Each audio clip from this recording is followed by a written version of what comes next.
Bienvenue à nouveau dans l'émission. Nous recevons aujourd'hui Joe Kent, l'ancien directeur du Centre national de lutte contre le terrorisme des États-Unis. Merci beaucoup d'avoir pris le temps de participer à l'émission. Vous avez récemment démissionné de votre poste de directeur de la lutte antiterroriste en raison de la guerre contre l'Iran. Et je pensais qu'un bon point de départ serait de comprendre pourquoi vous considérez que cette guerre était une erreur.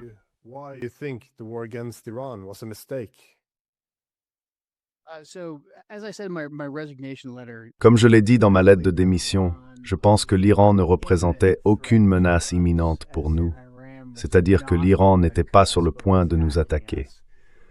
Depuis le retour du président Trump au pouvoir, nous avons observé, et quiconque ayant accès à Internet peut le vérifier, que les Iraniens ont suivi une échelle d'escalade très calculée. Ils ont empêché leurs supplétifs de nous attaquer, contrairement à ce qui s'est passé sous l'administration Biden. Lorsque Trump est revenu au pouvoir, ils se sont assis à la table des négociations avec nous jusqu'à la guerre de 12 jours et l'opération Marteau de minuit. Une fois l'opération Marteau de minuit terminée, et je le précise, pendant la guerre de 12 jours, ils ne nous ont pas attaqués du tout.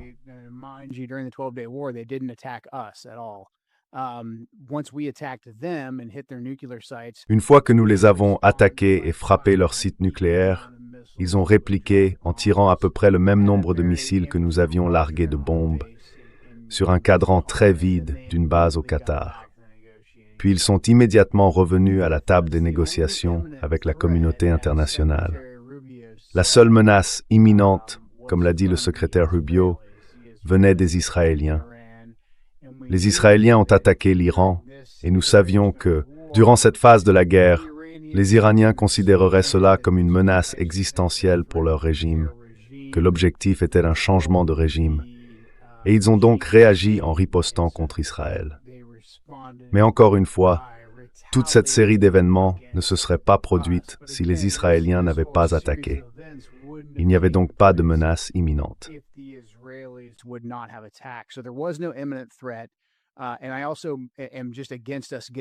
Et je suis également opposé à ce que nous nous engagions dans une nouvelle guerre de changement de régime au Moyen-Orient. Je ne suis pas un partisan du régime iranien. Je comprends qu'il représente une menace terroriste, surtout compte tenu de mon domaine et de ma perspective en tant que directeur du Centre national de lutte contre le terrorisme. Cependant, utiliser une stratégie de changement de régime qui a échoué en Irak, en Afghanistan, en Syrie et en Libye, pour moi c'était une recette pour le désastre. Mais c'était exactement ce que les Israéliens voulaient. Voir les Israéliens forcer la main de mon gouvernement était quelque chose dont je ne voulais pas faire partie. Et puis j'ai des amis en Irak, en Syrie, au Yémen et ailleurs. Je ne voulais vraiment pas voir d'autres jeunes Américains perdre la vie dans une guerre inutile au Moyen-Orient. Personnellement, je ne pouvais tout simplement plus en faire partie.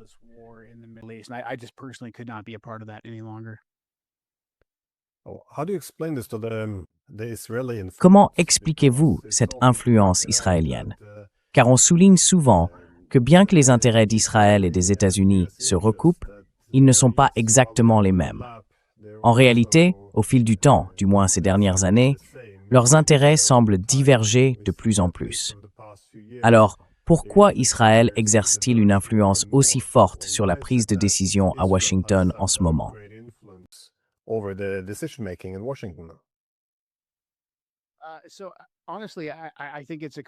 Honnêtement, je pense que c'est une combinaison de plusieurs facteurs.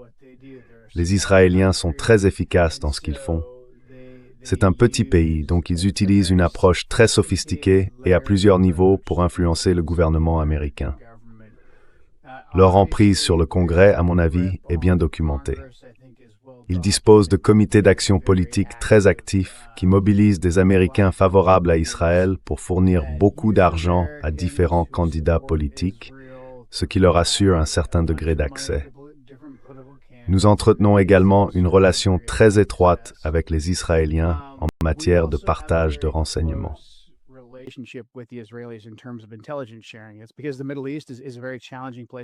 C'est parce que le Moyen-Orient est un endroit très difficile où opérer et que les Israéliens disposent d'un service de renseignement très compétent. Mais comme nous dépendons beaucoup d'eux pour une grande partie de nos informations, je pense personnellement que nous nous sommes un peu trop rapprochés d'eux. Comme nous ne comprenons pas pleinement une grande partie de ce qui se passe au Moyen-Orient, nous avons tendance à considérer ce qu'ils disent presque comme la seule opinion qui compte en matière de collecte de renseignements. Mais si vous avez travaillé dans la région pendant un certain temps, comme moi, vous réalisez que les Israéliens utilisent leurs renseignements pour nous influencer autant que pour nous informer. Et en général, ils poursuivent un objectif très différent.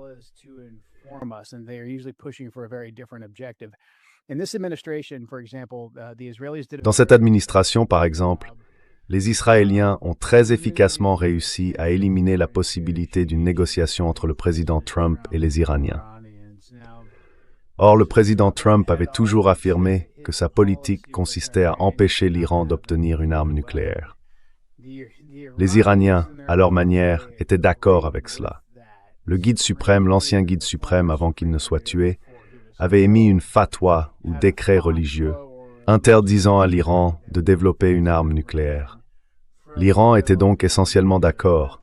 Nous ne voulons pas d'armes nucléaires, mais l'Iran voulait la capacité d'enrichir l'uranium, la capacité de produire une arme nucléaire s'il en décidait ainsi.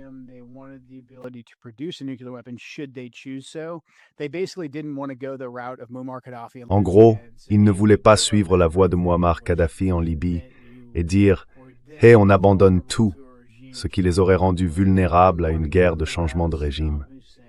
Et ils ne voulaient pas non plus suivre la voie de Saddam Hussein en disant « Hey, on va en développer une », ou en prétendant qu'ils en avaient peut-être une. Leur approche était donc assez pragmatique. Les Israéliens ont perçu cela comme une menace pour leur objectif de changement de régime, car ils se sont dit « Hey, Trump va s'asseoir à la table des négociations avec eux.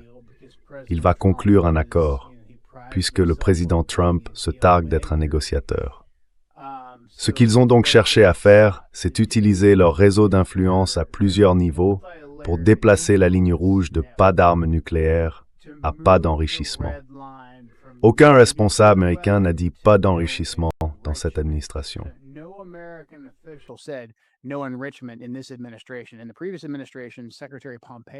Sous l'administration précédente, le secrétaire Pompeo avait déclaré que l'Iran ne pouvait pas enrichir.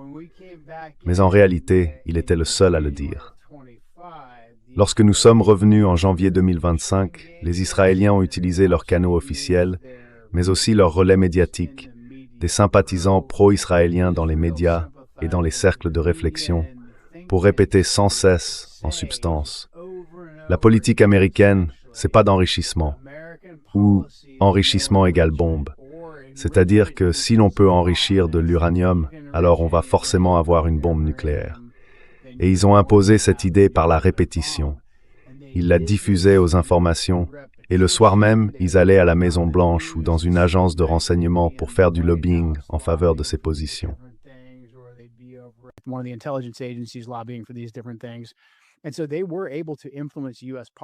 Et donc ils ont pu influencer la politique américaine, et en gros, convaincre le président Trump que sa nouvelle politique devait être aucun enrichissement.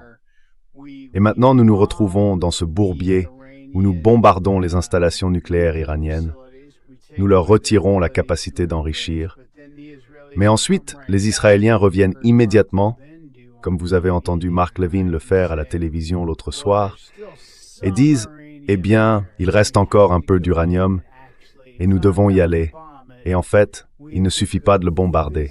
Nous devons aller le récupérer physiquement, ce qui signifie que nous devons mettre des troupes au sol, que nous devons contrôler le terrain.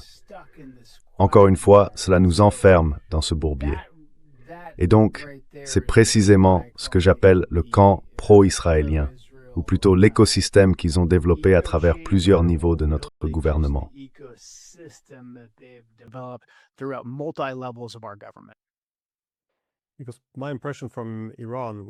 Mon impression de l'Iran était que s'il s'agissait simplement d'obtenir plus de transparence autour du programme nucléaire civil, c'est-à-dire qu'il ne développerait pas d'armes, un accord pourrait être conclu. Leur frustration venait souvent du fait que la question nucléaire était liée à des sujets comme le soutien à des alliés régionaux ou l'imposition de certaines limitations sur les missiles balistiques ou les drones, et ainsi de suite. Voyez-vous cela comme un effort israélien visant à relier la question nucléaire à de nombreux autres sujets, rendant essentiellement impossible la conclusion d'un accord afin de pousser vers la guerre?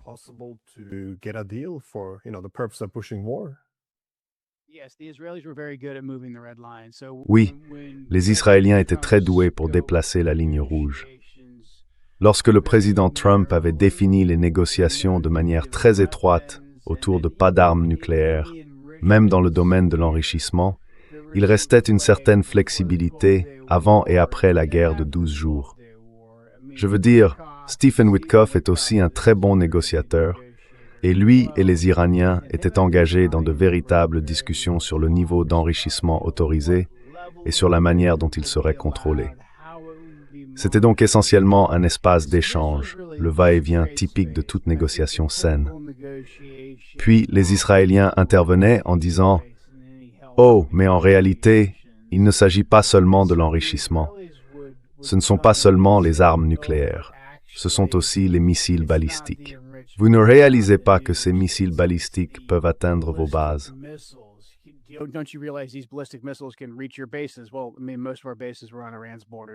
Eh bien, je veux dire, la plupart de nos bases se trouvaient aux frontières de l'Iran. C'était un peu une évidence. Et ensuite, il disait, eh bien, il ne s'agit pas seulement de ces missiles balistiques, il s'agit de leurs missiles balistiques de moyenne et de longue portée. Et puis il y a leur proxy, leur soutien aux acteurs régionaux. Mais encore une fois, ce sont des problèmes. J'ai passé une grande partie de ma carrière à combattre les proxys iraniens. Mais l'Iran a montré qu'il pouvait reprendre le contrôle de ses proxys. Et il l'a fait lorsque Trump est revenu au pouvoir. Ils ne respectaient pas l'administration Biden. Ils avaient attaqué nos troupes en Irak et en Syrie, vous savez, environ 200 fois depuis le 7 octobre. Mais ensuite, quand Trump est revenu au pouvoir, parce que lors de sa première administration, il avait tué Qassem Soleimani,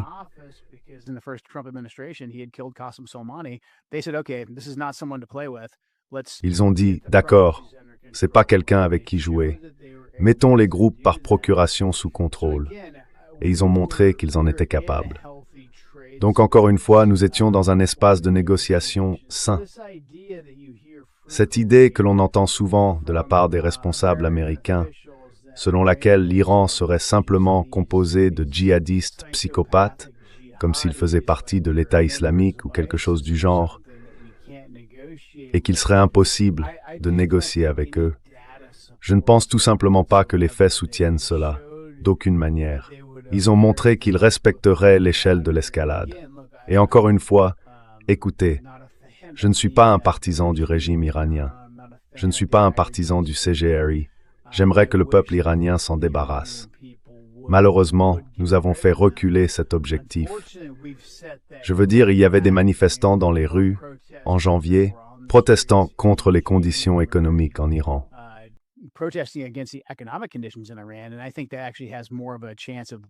Et je pense que cela a en réalité plus de chances d'éliminer ce régime que tout ce qu'un acteur extérieur pourrait faire. Mais au lieu de cela, nous sommes intervenus et en essayant de renverser le régime par la force, je crois que nous ne l'avons qu'affermi. Et c'était toujours notre prévision, car je pense que cela renvoie à la nature humaine, mais aussi à la culture de la région et à celle des chiites. Nous avons donc agi en contradiction avec notre propre objectif déclaré de présence là-bas. Et maintenant, nous sommes pris dans ce cycle du type « Essayons-nous d'obtenir l'uranium ?» Quel est réellement notre objectif stratégique? Pendant ce temps, les Israéliens continuent d'avancer, car leur but est soit d'éliminer complètement le régime, soit de le maintenir dans un état chaotique et belliqueux qui l'empêche de lancer des attaques contre Israël.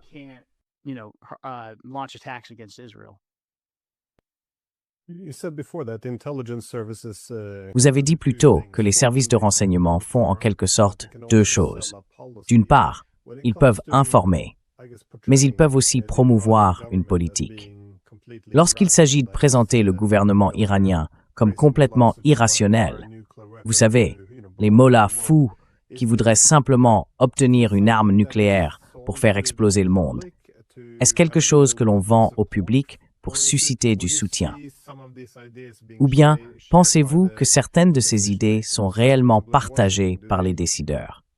Par exemple, à Washington, adhère-t-il à l'idée que l'Iran est aussi irrationnel qu'on pourrait le croire en écoutant certains discours? Parce que j'ai trouvé que ce que vous avez mentionné au début était assez important. Les Iraniens montent prudemment l'échelle de l'escalade, se préparant à monter et à redescendre. Beaucoup d'éléments indiquent là des calculs rationnels d'un État, plutôt qu'une version chiite des talibans, par exemple.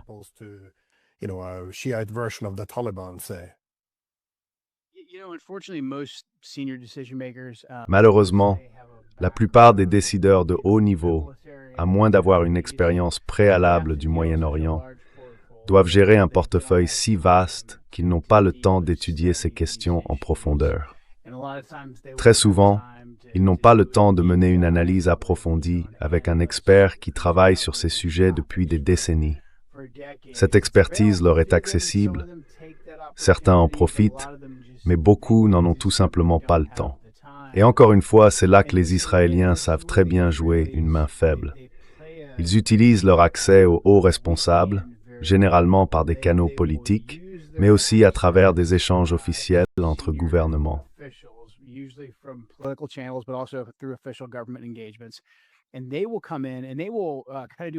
Ils vont intervenir et contourner le processus de renseignement. Si le Mossad ou une autre organisation de renseignement israélienne veut transmettre des informations à la CIA ou à l'une de nos agences de renseignement, cela doit en réalité passer par un processus assez rigoureux. Ce n'est pas parfait. Certaines choses passent alors qu'elles ne sont tout simplement pas vraies.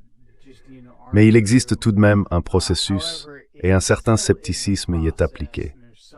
Les Israéliens le savent, ils connaissent les règles du jeu. Leurs hauts responsables viennent donc s'entretenir directement avec nos hauts responsables et en général, ils ne parlent pas de renseignement.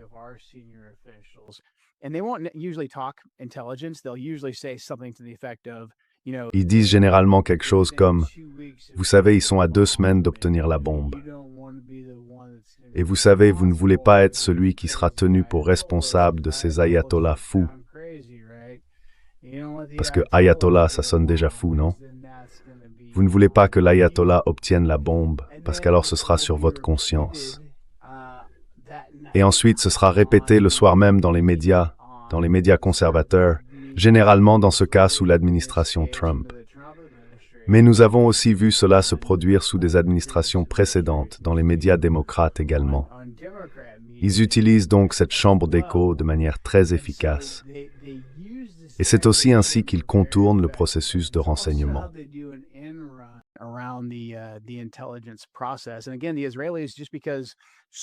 Et encore une fois, les Israéliens, simplement parce que beaucoup d'entre eux ont la double nationalité américaine et qu'ils ont littéralement l'air de personnes avec qui j'ai déjà été dans la même pièce. J'ai rencontré des Israéliens qui ont étudié à Miami, dans l'Ohio et dans l'État de Washington d'où je viens. Cela peut donc être très déstabilisant. L'une de nos faiblesses en tant qu'Américains vis-à-vis des Israéliens, c'est que nous nous sentons trop à l'aise avec eux. Ils sont très doués pour ne pas donner l'impression d'être étrangers, surtout dans une région comme le Moyen-Orient, où tout semble très, très étranger. Ils utilisent cette familiarité à leur avantage, et c'est quelque chose face à quoi nous devons vraiment rester sur nos gardes.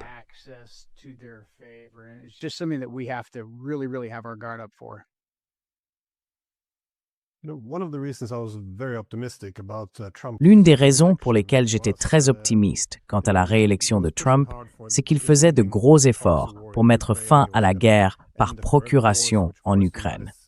Il voulait en finir avec les guerres sans fin, dont bien sûr, beaucoup d'Américains sont également lassés. Et je repensais à quelque chose que le colonel Lawrence Wilkerson m'avait dit lorsqu'il était en discussion avec Obama pendant son passage à la Maison-Blanche.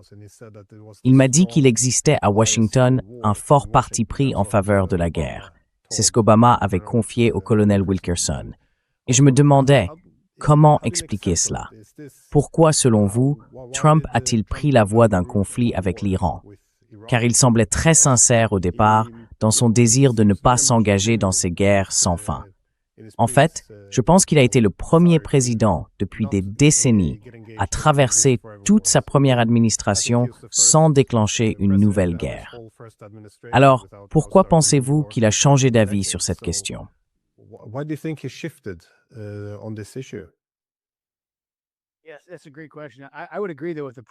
Oui, c'est une excellente question.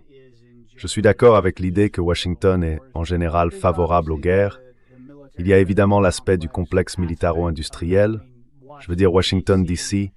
repose essentiellement sur les sous-traitants de la défense.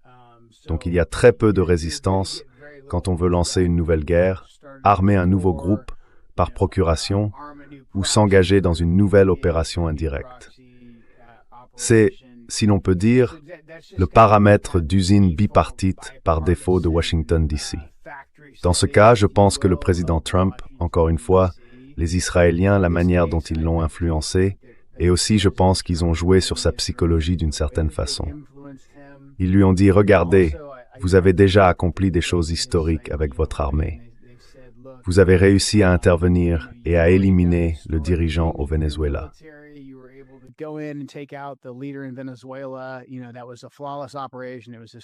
Tu sais, c'était une opération sans faille. C'était historique. Des manifestants étaient déjà dans les rues ici en janvier. Il suffisait de quelques frappes. Et toute cette affaire allait être facile. Elle allait s'effondrer. Et alors, tu allais entrer dans l'histoire. Je pense qu'ils le lui ont fait remarquer.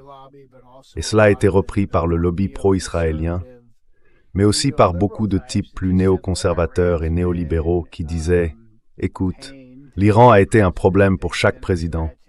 Ils ont été une menace pour chaque administration depuis 47 ans. Tu es le seul assez fort. C'est ta place dans l'histoire. » Je pense donc qu'ils ont joué sur sa psychologie de manière très efficace, malheureusement.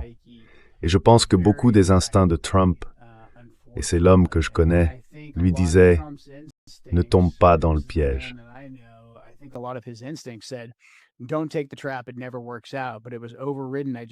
Ça ne marche jamais. Mais cela a été contrecarré, je pense, par la persistance du lobby israélien et de ses relais dans les médias, ainsi que par l'accès qu'ils ont au sein du gouvernement. Je pense toujours, et j'espère, et c'est pourquoi j'essaye de faire autant de médias que possible, qu'il a encore le temps de se réveiller et de voir que ce ne sera pas une chose facile. Les Iraniens en ce moment peuvent essentiellement gagner en ne perdant pas. Ils influencent les prix mondiaux de l'énergie grâce à leur contrôle sur le détroit d'Ormuz. Je pense que Trump est doué pour voir la situation dans son ensemble, donc j'espère sincèrement, et je prie, pour qu'il puisse se débarrasser de toutes les personnes qui l'ont conduit sur cette voie, et qu'il fasse un geste très trumpien, parvenir rapidement à la paix, si tant est que ce soit encore possible à ce stade.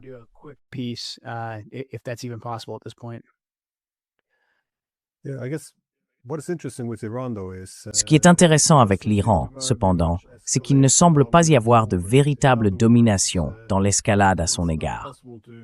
En d'autres termes, il n'est pas possible de continuer à intensifier les tensions jusqu'à ce que l'Iran soit contraint de reculer. Il semble qu'il puisse monter presque jusqu'au sommet de cette échelle d'escalade. Je veux dire, ils ont de nombreuses cibles régionales. Ils peuvent fermer la mer Rouge s'ils le souhaitent, frapper les usines de dessalement des États du Golfe, ce qui pousserait pratiquement tous les expatriés à partir. Ils peuvent détruire le secteur financier sur place, interrompre les opérations énergétiques. Donc il semble qu'ils puissent encore gravir au moins quelques échelons supplémentaires sur cette échelle d'escalade. Alors, comment évaluez-vous la stratégie iranienne maintenant? Que pensez-vous qu'ils feront ensuite s'il y a une nouvelle escalade?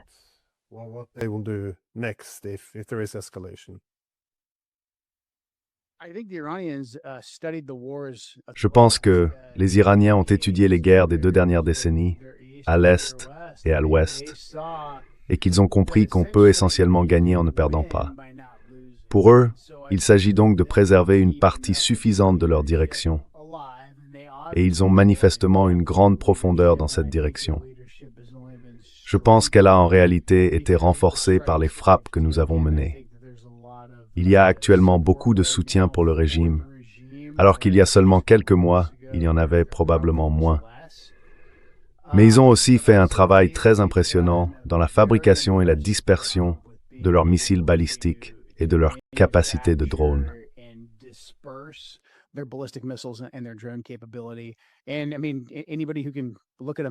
Je veux dire, n'importe qui peut regarder une carte du détroit d'Ormuz et voir que c'est une zone assez étroite.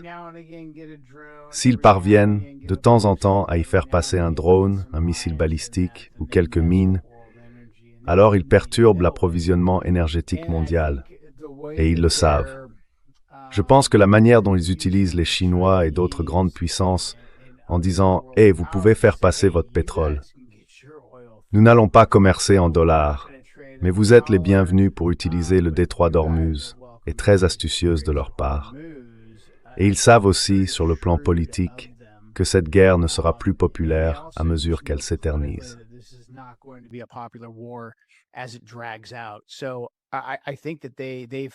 Je pense qu'ils ont trouvé une sorte d'état stable en ce moment, où ils se rendent compte qu'ils peuvent continuer à frapper des cibles au Moyen-Orient. Ils peuvent rendre la situation très inconfortable pour les pays du CCG, dont nous avons pour l'instant plus ou moins le soutien, mais je pense que cela s'érode de plus en plus. Nous voyons déjà de nombreuses fractures dans notre relation avec le Royaume d'Arabie Saoudite, qui est essentiel pour que nous puissions projeter notre puissance face à l'Iran également. Donc, encore une fois, à l'heure actuelle, je ne vois personnellement pas beaucoup d'inconvénients pour les Iraniens à poursuivre cette guerre. Je pense qu'ils ont compris qu'avec un effort minimal, ils peuvent la prolonger bien plus longtemps que nous.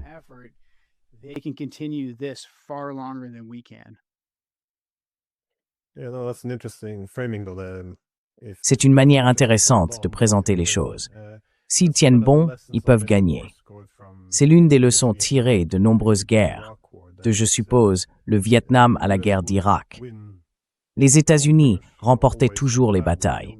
Mais au final, si un camp ne parvient pas à tenir sur la durée, ce n'est pas forcément ainsi que le succès ultime se mesure. Étant donné que les objectifs iraniens semblent s'articuler autour de l'élimination des menaces dans la région, c'est-à-dire les bases américaines, il semble que le détroit d'Ormuz soit un élément clé de tout cela. Je veux dire, ils peuvent imposer une sorte de taxe aux États du Golfe en guise de réparation.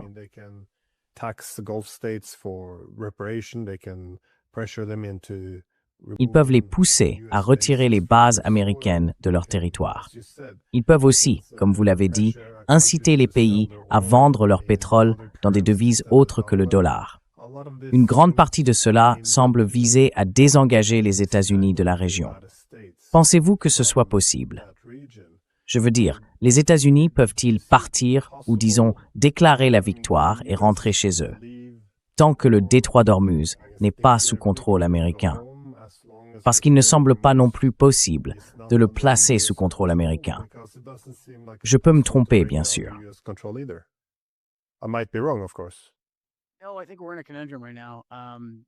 Oh, je pense que nous sommes dans une impasse en ce moment, car l'idée que nous allons ouvrir le détroit d'Ormuz par la force, militairement, eh bien, pourrions-nous le faire?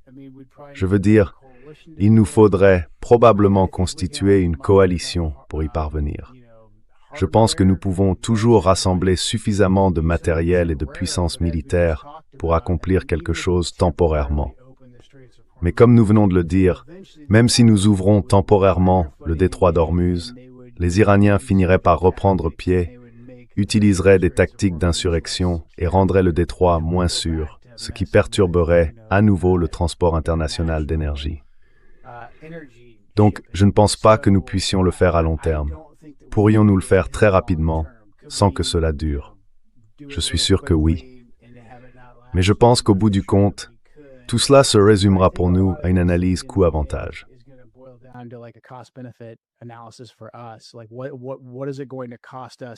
Combien cela va-t-il nous coûter, non seulement en dollars et en matériel militaire, mais aussi en capital politique, de tenter une ouverture militaire du détroit d'Ormuz? Et si cela ne dure pas ou échoue, quel coût politique devrons-nous alors payer? Ou finirons-nous simplement à la table des négociations avec les Iraniens? Pour moi, la formule a toujours été que le président Trump veut un accord durable qui ne nécessite pas d'engager beaucoup plus de ressources militaires ni de brûler davantage de capital politique. Et je pense qu'il pourrait obtenir un tel accord. Cependant, s'il ne retient pas les Israéliens, ils continueront à faire ce qu'ils font depuis les 2 dernières semaines. En gros, chaque fois que le président Trump déclare publiquement vouloir une forme de désescalade pour faciliter les négociations, ils réagissent à leur manière.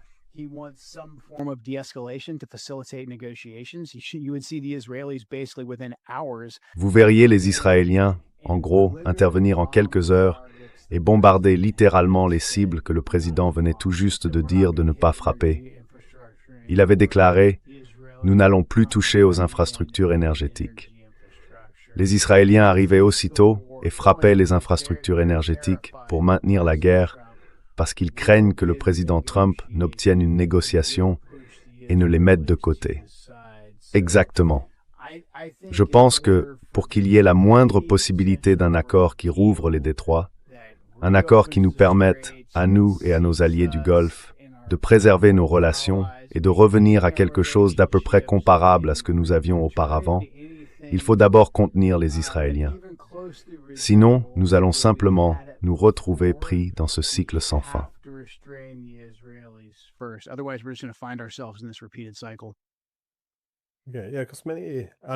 Oui, parce que beaucoup d'analystes à qui j'ai parlé ne semblent pas sûrs qu'il s'agisse des Israéliens qui forcent la main de l'Amérique, comme tu l'as décrit, ou s'il y a un jeu élaboré de bons et de mauvais flics en cours. Mais il semble bien que ce soit les Israéliens qui poussent cette initiative.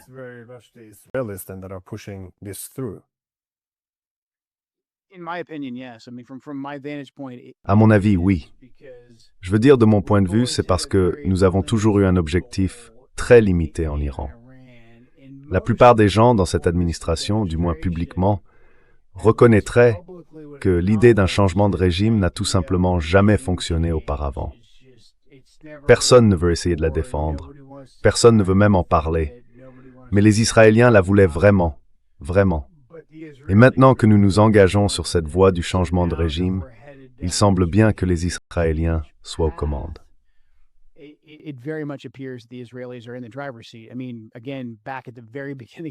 Je veux dire encore une fois, au tout début de la guerre, le secrétaire d'État et même le président lui-même sont sortis en disant « Eh bien, nous avons dû frapper l'Iran parce que les Israéliens allaient le faire », montrant en gros à tout le monde que nous ne pouvions vraiment pas contenir les Israéliens, ce qui est absolument absurde, puisque nous finançons leur défense.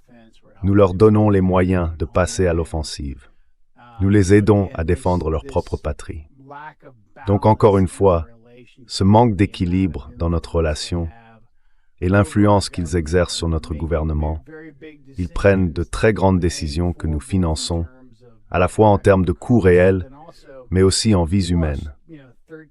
Nous avons perdu 13 militaires américains ici, et les Israéliens n'ont perdu aucun soldat dans cette guerre menée pour atteindre leurs objectifs.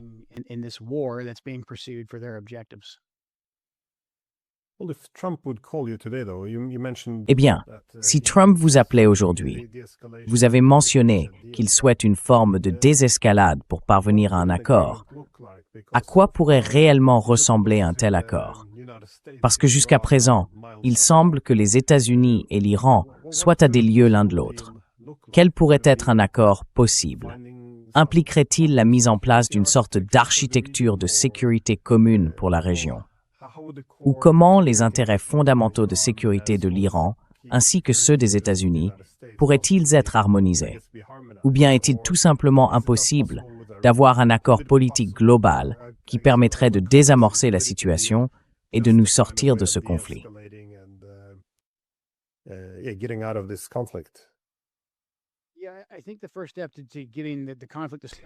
Oui, je pense que la première étape pour faire cesser le conflit et rouvrir le détroit d'Ormuz consiste à montrer aux Iraniens, et en réalité aussi aux pays du Golfe et du CCG, que nous allons contenir les Israéliens, que nous allons couper une part importante de leur aide militaire afin de les empêcher de passer à l'offensive.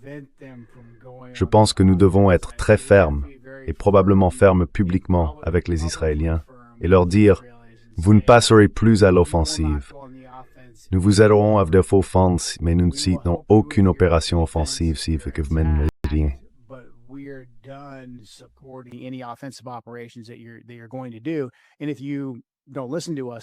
Et si vous ne nous écoutez pas, alors nous allons couper toute aide militaire, ce dont Israël sait qu'il a besoin pour sa survie même. Donc je pense que tant que nous ne montrons pas que nous sommes réellement prêts à le faire, les Iraniens ne nous prendront pas très au sérieux. Et je pense que les pays du CCG ne nous prendront pas au sérieux non plus. Une fois que nous aurons fait cela, je pense qu'il sera tout à fait possible d'inciter les Iraniens à sortir de leur isolement et à dire « Regardez, vous avez une énorme quantité de pétrole que vous ne pouvez pas vendre en ce moment, une énorme quantité de gaz naturel. Le monde en a besoin. Ouvrons les détroits, levons les sanctions sur vos ressources énergétiques et faisons à nouveau circuler le pétrole et le commerce. »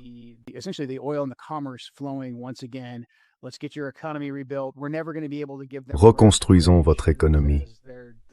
Nous ne pourrons jamais leur accorder les réparations qu'ils réclament en ce moment.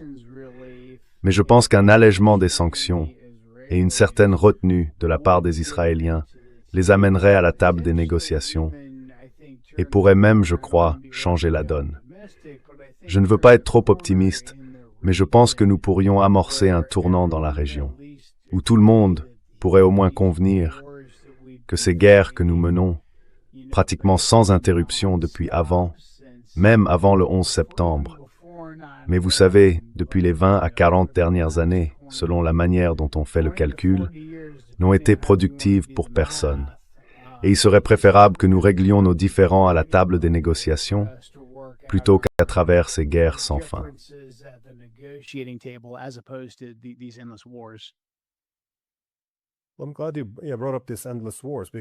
Je suis content que vous ayez évoqué ces guerres sans fin, car nous avons déjà eu tant de mauvaises expériences. 20 ans en Afghanistan pour remplacer les talibans par les talibans. La guerre très coûteuse, en termes de sang et d'argent, en Irak, qui a essentiellement transformé un contrepoids clé à l'Iran en quelque chose de plus aligné sur l'Iran. Puis la Libye, qui est devenue un chaos. La Syrie, où nous avons maintenant un djihadiste qui dirige pratiquement le pays. Quelles seraient, selon vous, les principales leçons à tirer de ces guerres? Car nous ne semblons jamais les apprendre. En dehors d'avoir une stratégie de sortie, comment évaluez-vous les points communs entre ces guerres?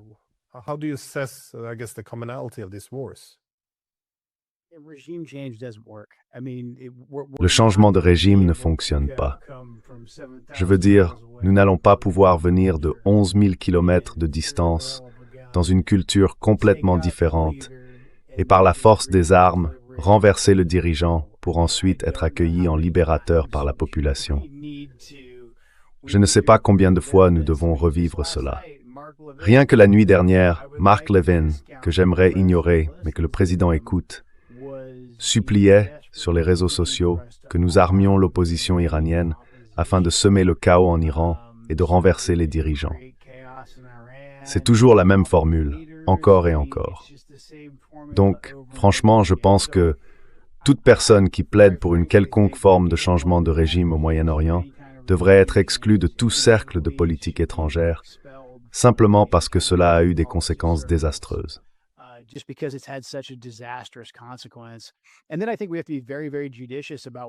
Et puis, je pense que nous devons être très, très judicieux quant à nos véritables besoins vis-à-vis de la plupart de ces pays et vraiment adapter nos politiques en fonction de cela. En général, ce dont nous avons besoin de la part de la plupart des pays du Moyen-Orient, c'est qu'ils n'abritent pas de terroristes. Nous avons besoin qu'ils coopèrent avec nous sur les opérations et le renseignement antiterroriste, ce que la plupart des pays de la région font, car la plupart des organisations terroristes les menacent également. À moins que nous ne fassions les choses si mal que nous finissions par installer, littéralement, l'ancien chef d'Al-Qaïda en Syrie. C'est une autre histoire, mais c'est un peu comme ça. Nous avons besoin de leur coopération en matière de lutte antiterroriste. Et puis, nous avons aussi simplement besoin que le pétrole et le commerce puissent circuler. Et cela reste très, très limité.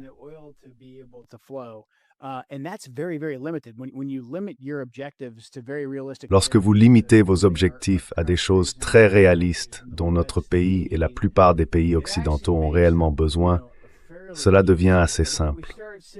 Mais si nous commençons à dire que nous avons besoin de choses comme la démocratie, l'ordre public, les droits des femmes et les droits des personnes homosexuelles, et toutes ces autres choses, et que nous voulons leur faire la leçon sur leurs valeurs morales, et que nous voulons financer différents groupes par procuration contre des gouvernements que nous n'aimons pas, c'est là que les choses deviennent très très compliquées.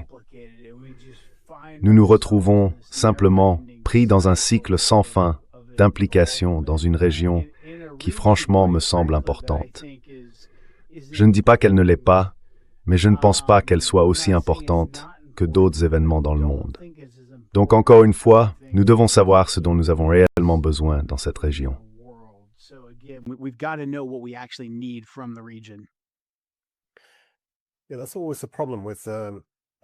Oui, c'est toujours un problème lorsqu'il s'agit de financer ou de soutenir une opposition politique.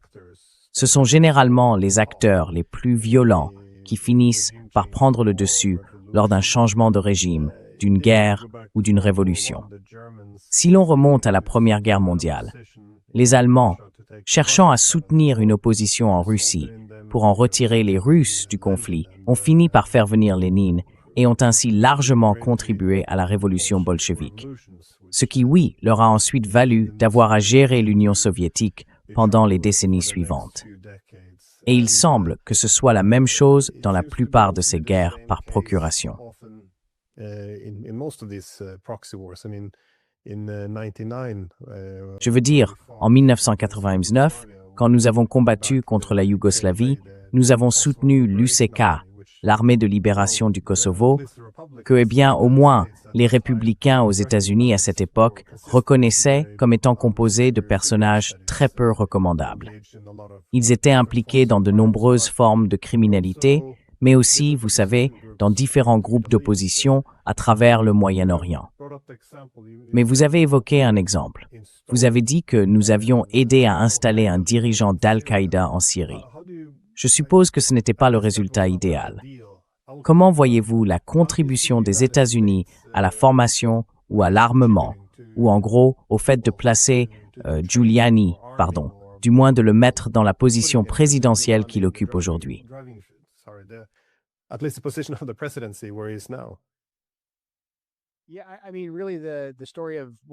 Oui, je veux dire, vraiment, l'histoire de ce qui s'est passé en Syrie n'aurait jamais eu lieu si nous n'étions pas allés en Irak au départ.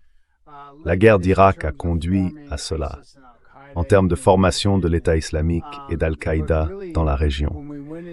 Mais lorsque nous sommes intervenus en Irak, nous avons tellement tout bouleversé que nous avons installé un gouvernement très pro-iranien, pro-chiite. Je veux dire, l'Irak est un pays à majorité chiite. Saddam maintenait un certain équilibre et, comme tu l'as dit, servait de contrepoids à l'Iran. Nous avons renversé Saddam et malheureusement, nous nous sommes alliés à de nombreux supplétifs iraniens, en quelque sorte, qui avaient en réalité combattu contre les Irakiens pendant la guerre Iran-Irak, et nous les avons mis au pouvoir. À la fin de la guerre d'Irak, alors que nous nous préparions à partir en 2011, beaucoup d'États du Golfe, et surtout les Israéliens, disaient « Attendez une seconde, ça ne va pas du tout ».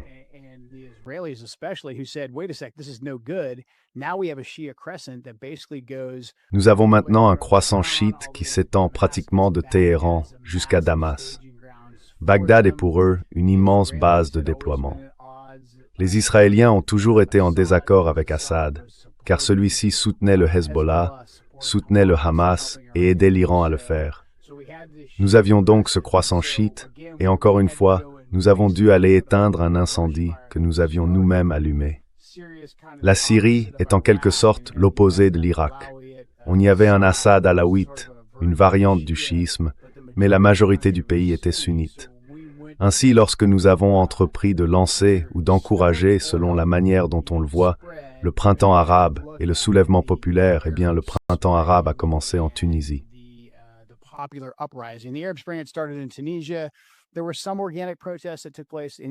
Il y a bien eu des manifestations spontanées qui ont eu lieu en Syrie, c'est certain. Et beaucoup d'entre elles étaient, je pense, le fait de Syriens relativement laïcs, relativement cosmopolites, qui protestaient contre le régime d'Assad. Mais ensuite, nous sommes intervenus et avons armé un grand nombre de sunnites plus radicaux. Il y avait l'armée syrienne libre. Là encore, certains étaient laïcs, d'autres des déserteurs de l'armée. Mais les combattants les plus efficaces que nous avons trouvés étaient certains des sunnites les plus extrémistes, qui se sont rapidement alliés à Al-Qaïda. Al-Qaïda en Irak s'était affaibli. Beaucoup d'entre eux, y compris Shara lui-même et Baghdadi, le premier chef de l'État islamique, étaient emprisonnés en Irak. Ils ont été libérés et une fois que nous sommes partis, ils se sont rendus en Syrie.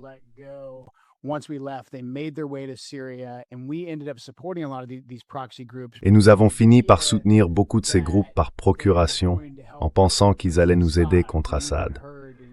Nous avons même vu dans les courriels divulgués d'Hillary Clinton qu'elle disait qu'Al-Qaïda était de notre côté en Syrie. Nous soutenions donc Al-Qaïda, qui a fini par se transformer en ISIS. Et ensuite, nous avons dû revenir pour éteindre l'incendie que nous avions allumé. ISIS est devenu très puissant, mais son idéologie était légèrement différente. Il disait, vous savez quoi, en réalité, nous ne nous soucions pas tant d'Assad, nous nous soucions du djihad mondial. Ils ont donc commencé à mener des attaques en Occident, en Europe, en essayant d'inspirer des attaques en Amérique. Et nous avons dû retourner en Irak et en Syrie pour éliminer ISIS. Pendant ce temps, Jolani est un type plutôt intelligent.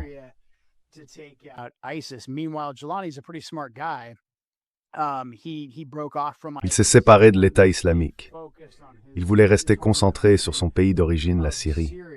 Il a été choisi par Zawahiri, le chef d'Al-Qaïda à l'époque, parce que nous venions de tuer Ben Laden, pour diriger Al-Nosra, qui était la branche d'Al-Qaïda en Syrie. Finalement, il a compris que c'était une marque toxique en soi et qu'elle avait littéralement mis une cible sur sa tête. Il a donc changé le nom pour Hayat Tahrir al-Sham, une organisation très centrée sur la Syrie. Ils ont reçu beaucoup de soutien de la part des Turcs. Nous savions que les Turcs les soutenaient, mais nous avions besoin d'eux pour les opérations contre l'État islamique. Encore une fois, l'incendie que nous avions allumé. À partir de là, le HTS a bénéficié d'un important soutien turc et nous les avons en quelque sorte ignorés pendant un certain temps.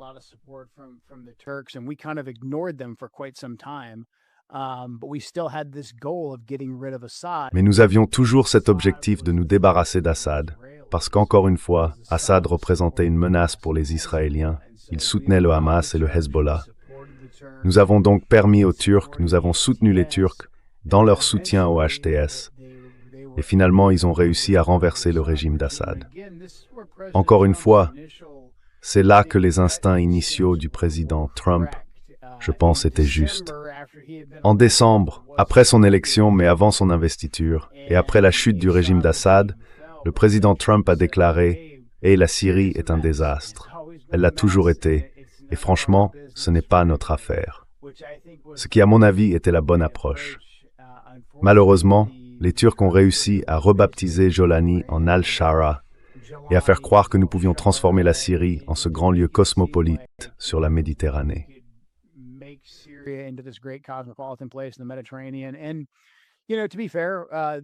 Et pour être juste, le gouvernement du HTS a commis beaucoup de mauvaises actions et des membres d'Al-Qaïda ont infiltré ses rangs.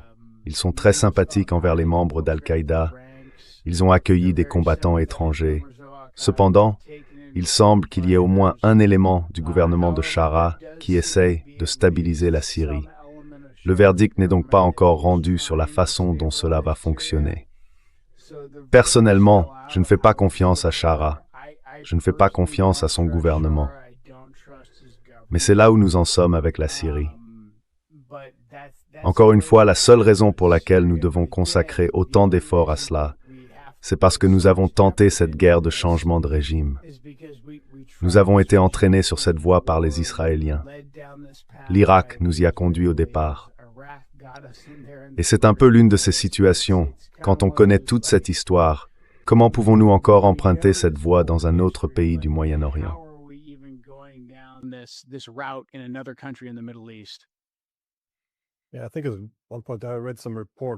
Je crois qu'à un moment donné, j'ai lu des rapports indiquant qu'en Syrie, le gouvernement américain, ou le Pentagone, soutenait une faction qui combattait une autre faction, appuyée par la CIA. Je ne me souviens plus de tous les détails, car la situation était devenue trop complexe.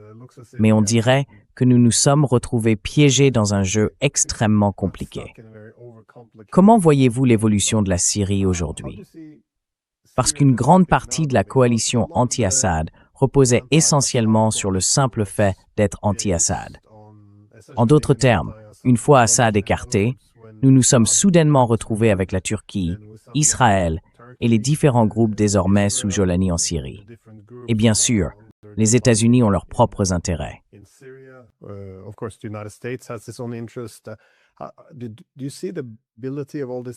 Voyez-vous une chance que tous ces acteurs différents puissent harmoniser leurs intérêts afin de stabiliser la Syrie pour un certain bien commun? Ou pensez-vous que la Syrie va se désagréger en, disons, un territoire soutenu ou occupé par Israël d'un côté et des factions occupées ou appuyées par la Turquie de l'autre? Comment voyez-vous cela? Parce que nous venons tout juste de voir, il y a environ une semaine, je crois, la première attaque frontalière. Certaines milices irakiennes lançant des missiles terrestres en Syrie. Ce qui est en soi un développement intéressant, bien sûr.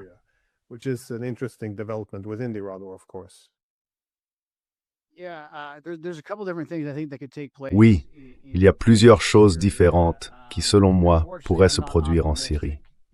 Malheureusement, je ne suis pas optimiste quant à l'avenir du pays. Il va y avoir un affrontement majeur et je pense que le premier point d'éclatement sera entre les Turcs et les Israéliens. Bien que les Israéliens aient clairement voulu la chute d'Assad en raison de son soutien au Hamas et au Hezbollah, ils sont très inquiets à propos de Jolani et du HTS, ainsi que de leur proximité avec les Turcs, les avoir juste à leurs frontières. On ne peut jamais vraiment prévoir quel type de contre-coup on va subir. Le Hezbollah a été fortement affaibli après le 7 octobre par les opérations israéliennes, mais beaucoup de gens au Liban sont aussi devenus méfiants à l'égard du Hezbollah, craignant qu'il ne les entraîne dans des conflits.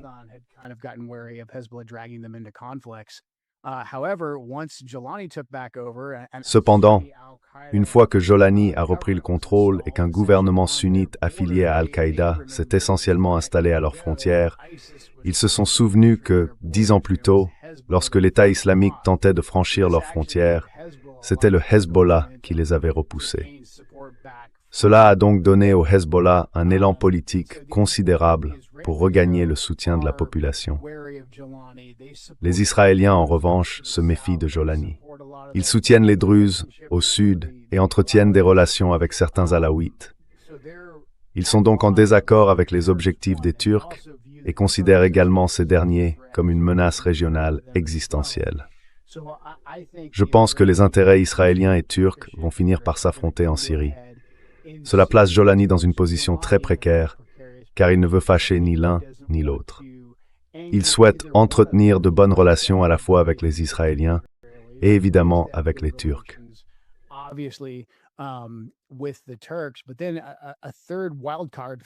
Mais un troisième facteur imprévisible est que ce qui a essentiellement porté Jolani et le HTS au pouvoir, c'est un élément très radical de la population sunnite, dont beaucoup avaient été affiliés à l'État islamique pendant un certain temps.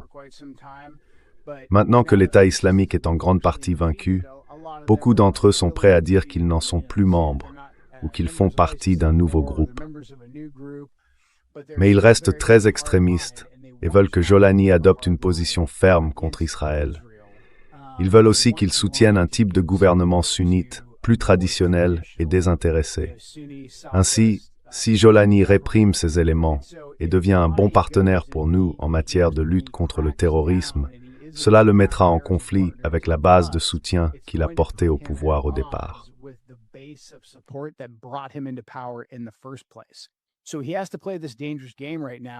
Il doit donc jouer à ce jeu dangereux en ce moment, où il ne peut pas réprimer trop durement les terroristes qui représentent une menace pour lui. Sinon, ils le dévoreront. En même temps, il subit une forte pression de notre part et de la part de l'Occident pour mener des opérations antiterroristes, car nous sommes très inquiets, surtout depuis que les deux principaux camps de réfugiés, Al-Hol et Al-Roj, ont été pratiquement vidés. Nous parlons de personnes qui ont été détenues pendant environ une décennie. Ce sont des familles, ce sont des enfants qui ont été radicalisés dans cet environnement, et il y a aussi des milliers de détenus de l'État islamique. Nous avons transféré environ 5000 des pires détenus de l'État islamique de Syrie vers l'Irak afin qu'ils puissent être jugés dans le système judiciaire irakien. Mais il reste encore entre 25 000 et 30 000 sympathisants de l'État islamique au moins, qui ont désormais été réintroduits dans la population syrienne.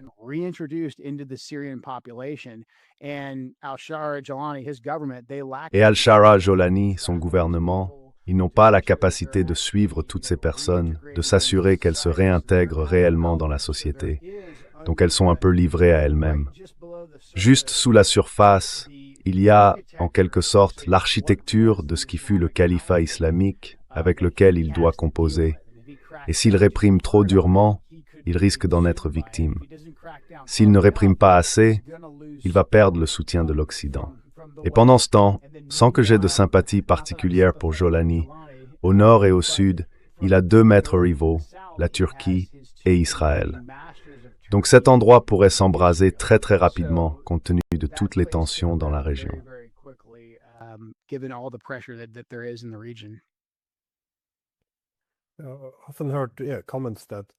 J'ai souvent entendu dire que les différents combattants de l'État islamique ne ciblent pas beaucoup Israël, pas plus que Jolani.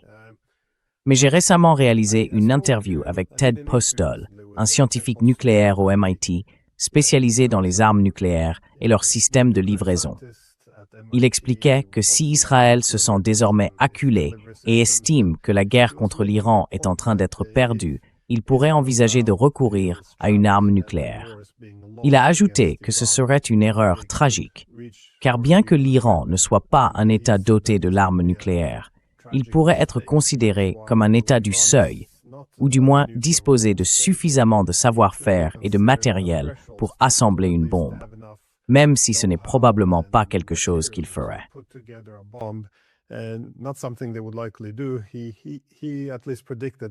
Il a prédit que leur stratégie consisterait à ne pas franchir cette ligne, à moins d'être attaqué avec une arme nucléaire. Mais ensuite, en relativement peu de temps, il serait capable d'assembler quelque chose et de riposter contre Israël. Encore une fois, ce ne sont que des suppositions. Nous ne savons pas tout sur les Iraniens. Mais dans quelle mesure pensez-vous qu'il s'agit d'une réelle possibilité que nous pourrions aller dans cette direction? Non seulement vers une guerre nucléaire, mais même vers un échange nucléaire.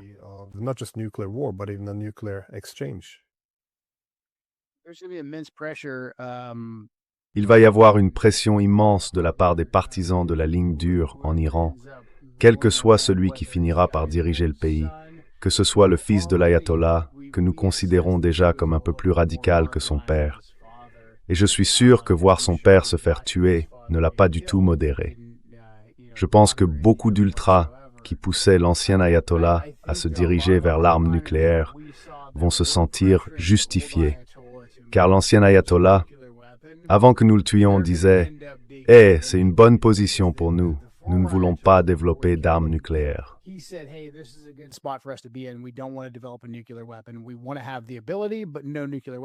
Nous voulons avoir la capacité, mais pas d'armes nucléaires. Cela nous donne le maximum de levier dans les négociations. Et pendant un certain temps, il avait raison.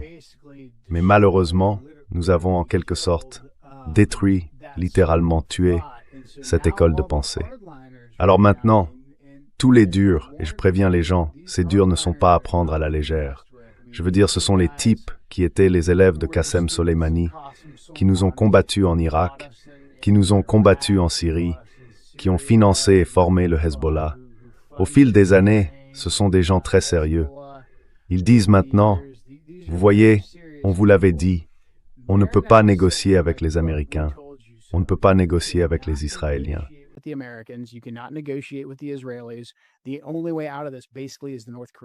La seule issue à tout cela, en gros, c'est la solution nord-coréenne. Je veux dire, je pense qu'ils regardent tous en ce moment vers la Corée du Nord, en disant, vous savez, qui n'est pas en train de se faire envahir en ce moment? La Corée du Nord. Et donc je pense que c'est encore une fois la raison pour laquelle nous devons désamorcer la situation le plus vite possible et les amener à la table des négociations. Parce qu'en quelque sorte, c'est devenu une prophétie autoréalisatrice à un certain moment. Nous avons essentiellement crié nucléaire suffisamment de fois, armes nucléaires, ADM, enrichissement, pour que cela finisse par se produire. Parce que, encore une fois, l'incendie que nous avons allumé est en train de devenir cette nouvelle crise.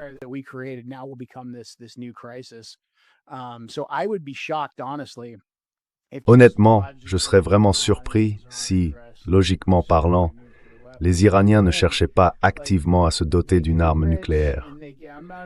Maintenant, encore une fois, ils peuvent enrichir, et je ne suis pas un expert du nucléaire. Je suis un spécialiste de la lutte antiterroriste.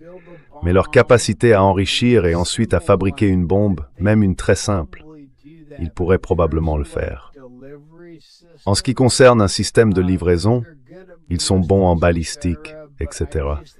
Mais je pense simplement que le calendrier est bien plus long que ce que le lobby pro-israélien voudrait vous faire croire. Ils donneront l'impression que d'ici la fin de la semaine, ils pourraient placer des ogives nucléaires sur des missiles balistiques capables d'atteindre l'Amérique. Et ce n'est tout simplement pas le cas.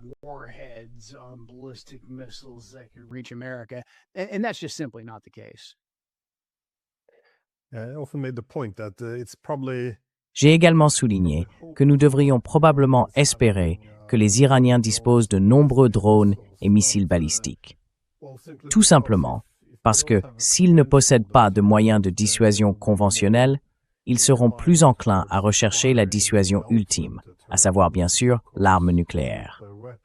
Ainsi, l'idée qu'un pays ne se sente pas en sécurité tout en étant dépourvu de dissuasion conventionnelle est une recette pour le désastre, surtout s'il existe une possibilité d'armes nucléaires à l'avenir. Je voulais simplement vous interroger, pour finir, sur la dynamique plus large des grandes puissances dans cette affaire, telle que vous la percevez, car il ne s'agit pas seulement, encore une fois, de la guerre contre l'Iran. C'est toute la région qui s'est embrasée.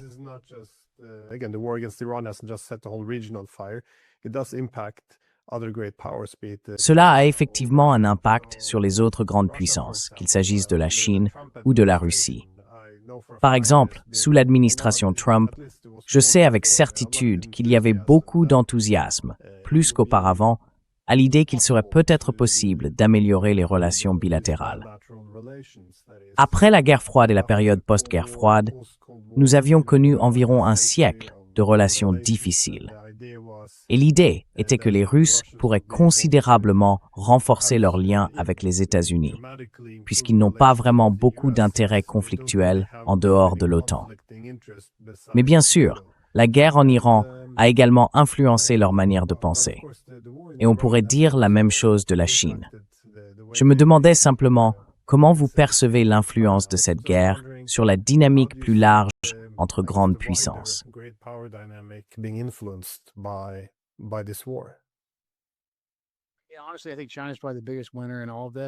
Honnêtement, je pense que la Chine est probablement la grande gagnante dans toute cette affaire.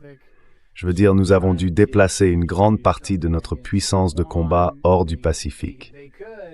Donc si la Chine décidait de faire quelque chose contre Taïwan, elle le pourrait, ou du moins, elle est bien plus proche de pouvoir le faire avec succès qu'il y a quelques mois, car nous sommes très distraits en ce moment au sein du CENTCOM. hermophiga, comme nous l'avons été au cours des dernières décennies. Mais il faut aussi dire que de nombreux pays règlent désormais leurs transactions pétrodollars en dehors du dollar. Ils utilisent le yuan. Et les Iraniens ont même, je crois, déclaré publiquement qu'ils allaient accepter une sorte de péage en somme pour le détroit d'Ormuz.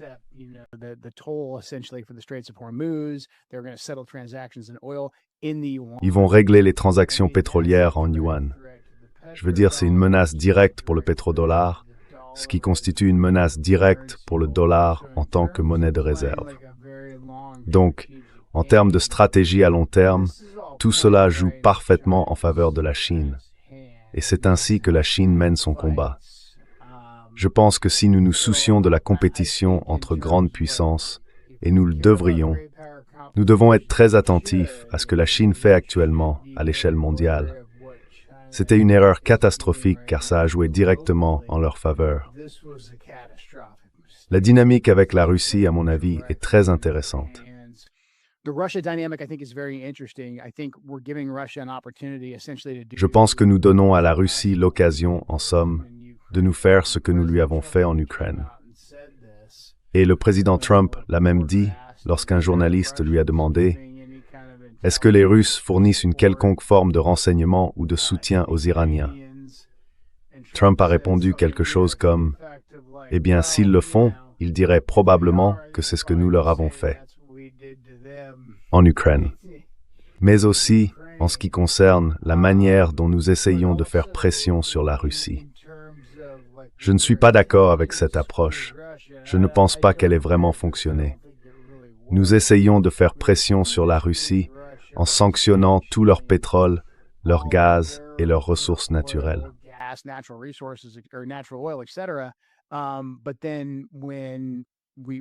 Mais ensuite, lorsque nous avons eu un impact sur le détroit d'Ormuz et que nous avons coupé, ou du moins restreint, 20% du flux pétrolier mondial, le pétrole provenant de Russie s'est soudainement retrouvé de nouveau sur le marché. Nous n'avons donc pas pu affecter le pétrole russe de cette manière comme nous essayons de le faire. Mais ensuite, les Ukrainiens ont commencé à frapper des cibles d'infrastructures russes également, ce qui, encore une fois, a créé une plus grande rareté sur le marché et a eu un impact spectaculaire sur les prix à la pompe dans toute l'Europe. Nous commençons à le ressentir ici, en Amérique aussi, et nous allons voir les effets de second et de troisième ordre en matière de production d'engrais et de composants manufacturés. Ainsi, en termes de véritables grands jeux et de compétition entre grandes puissances, s'enliser dans les sables mouvants du Moyen-Orient est, à mon avis, la manière la plus à mettre à la Russie et à la Chine de manœuvrer efficacement contre nous.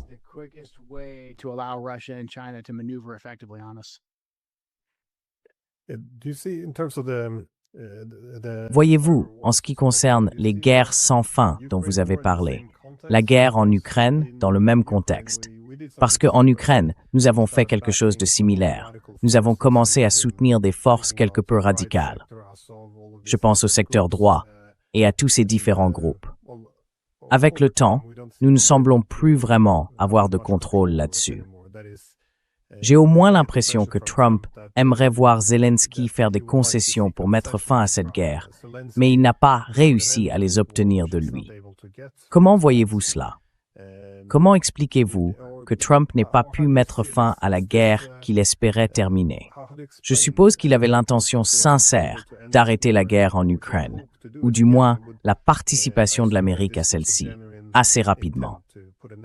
Mais maintenant, cela fait 1 an que cette administration est en place.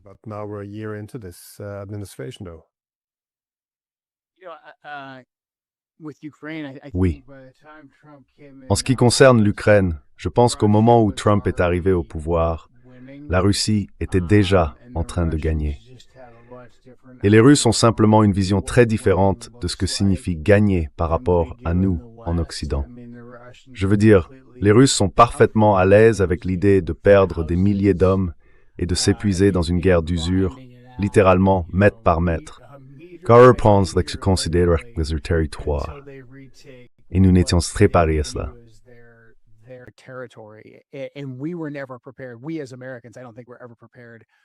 Nous, en tant qu'Américains, je ne pense pas que nous ayons jamais été préparés à nous engager à nouveau dans un combat de ce genre.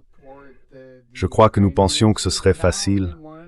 Nous pensions que nous allions simplement soutenir les Ukrainiens qui voulaient courageusement se battre pour leur propre pays. Je veux dire, je trouve admirable ce que les Ukrainiens ont fait. Ils ont voulu se battre pour leur propre pays. Mais je pense que nous nous sommes laissés convaincre que ce récit pourrait l'emporter sur la géographie. Et on ne peut tout simplement pas battre la géographie. La géographie gagne à chaque fois. Donc, Trump, à mon avis, a vraiment commencé avec une mauvaise main. Mais en arrivant et en ne coupant pas rapidement le soutien aux Ukrainiens, en ne disant pas que nous n'allions plus soutenir la guerre, cela a montré aux Russes que nous n'étions pas totalement déterminés à y mettre fin. Dans ce cas, je pense que les Russes, en particulier Poutine, qui est dans le jeu depuis aussi longtemps et qui a même déclaré publiquement que traiter avec les présidents américains n'a pas vraiment d'importance pour lui, parce qu'ils vont et viennent.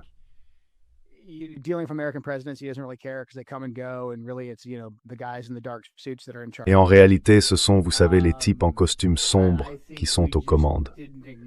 Je pense que nous n'avons tout simplement pas pris en compte tous ces facteurs. Donc, si nous voulons parvenir à la paix là-bas, je pense que nous devrions dire aux Ukrainiens la même chose que nous disons aux Israéliens. Les gars, vous avez fini d'être dans l'offensive, nous travaillons désormais à la paix. Et puis, en ce qui concerne la prolifération, je suis sûr qu'il y a beaucoup de gens en Ukraine qui se disent « Nous n'aurions jamais dû abandonner nos armes nucléaires ». La manière dont nous avons poursuivi l'Iran avec autant d'agressivité va montrer à tous les pays du monde qu'il faut posséder des armes nucléaires et ne jamais, au grand jamais, s'en défaire.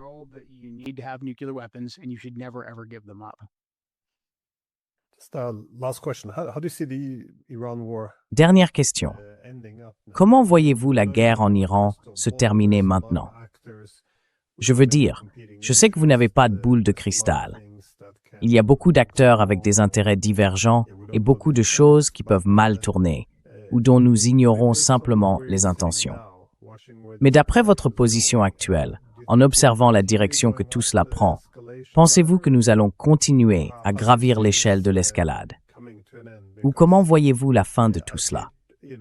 Parce que, vous savez, je vois que Trump veut y mettre un terme, mais il semble tirer dans des directions différentes. D'un côté, il avertit « Nous allons tout réduire en cendres en Iran s'ils ne mettent pas fin à cette guerre ». De l'autre, il dit « Écoutez, le détroit d'Ormuz, c'est aux Européens et aux acteurs régionaux de régler cela.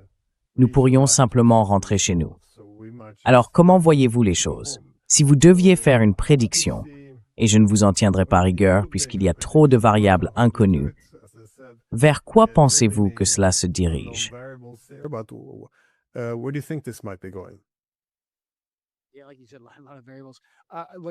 Oui, comme tu l'as dit, il y a beaucoup de variables.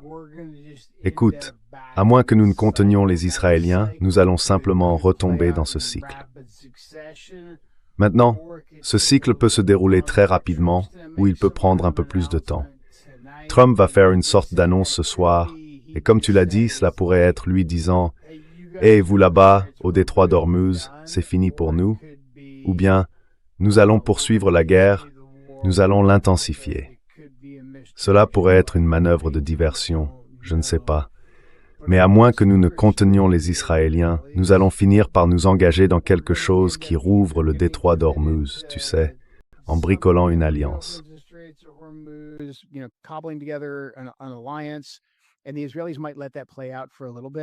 Et les Israéliens laisseront peut-être les choses se dérouler un moment, mais ensuite, ils reviendront à la charge et exigeront un nouveau changement de régime, ou bien ils mèneront des actions à l'intérieur de l'Iran qui provoqueront une riposte, ce qui nous obligera à réagir à nouveau et à retomber dans ce cycle.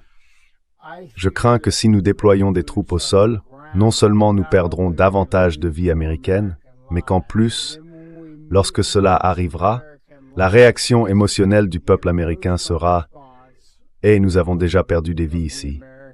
Nous ne pouvons pas simplement partir. Nous devons aller au bout de la mission. Aller au bout de la mission. Vous entendez sans cesse le secrétaire à la guerre dire cela. Il faut simplement aller au bout de la mission. Et encore une fois, quelle est cette mission?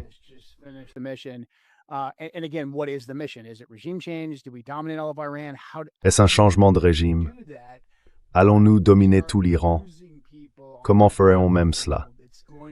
Mais si nous commençons à perdre des hommes sur le champ de bataille, ce sera une recette pour nous faire aspirer dans cette guerre pendant un bon moment.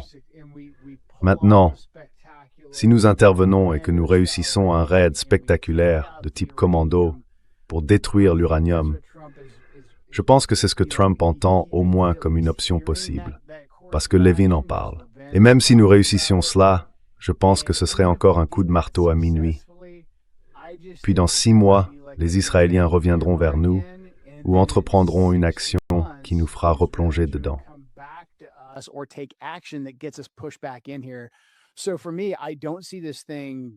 Pour moi, je ne vois pas cette situation se terminer et je pense qu'il y aura des répercussions. Les Iraniens, à mon avis, pensent en ce moment qu'ils sont en train de gagner. Et à moins qu'ils n'obtiennent de notre part certaines concessions en matière d'allègement des sanctions ou au moins d'être traités comme un pays normal dans la région, je pense qu'ils vont continuer à garder une certaine emprise sur le détroit d'Ormuz. De cette façon, même si le président Trump dit « on s'en va, c'est fini, débrouillez-vous », ils peuvent encore perturber les coûts mondiaux de l'énergie, ce dont nous devrons nous occuper, quelle que soit l'ampleur de notre implication militaire. Donc encore une fois, mon ami, à moins que nous ne contenions Israël, je ne vois vraiment pas comment nous pourrions sortir de cette situation, peu importe ce que nous disons ou faisons.